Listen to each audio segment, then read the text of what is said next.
आम्ही दिनांक 18 एप्रिलला काश्मीर टूरसाठी इथे श्रीनगरला पोहोचलो होतो 18ला. 3 दिवसाचा आमचा सोनमार्ग, गुलमार्ग व श्रीनगरचा टूर संपवून परवा रात्री आम्ही पहलगामला आलो. काल दुपारी जेव्हा आम्ही इथून फिरण्यासाठी बाहेर निघण्याची तयारीत होतो तेव्हाच आम्हाला हॉटेलच्या मालक व इथच्या कर्मचाऱ्यांनी कल्पना दिली की बाहेर फायरिंग सुरू आहे, त्याच्यामुळे इथून बाहेर पडू नका. त्यानंतर आम्ही टीव्हीवर व इतर ठिकाणी बातम्या बघितल्या. प्रकरणाची गंभीरता कळाली. त्याच्यामुळे आता इथे फिरण्याचा किंवा थांबण्याचा आमचा उत्साह मावळलेला आहे. आम्हाला त्वरित इथून बाहेर निघायचं आहे.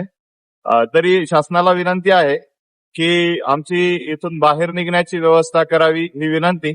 आम्ही स्थानिक वाहनाने श्रीनगरला पोहोचत आहोत. धन्यवाद. की प्रत्येक ठिकाणी चेकपोस्ट आहेत आणि चेकपोस्टवर पोलीस वगैरे थांबलेले आहेत.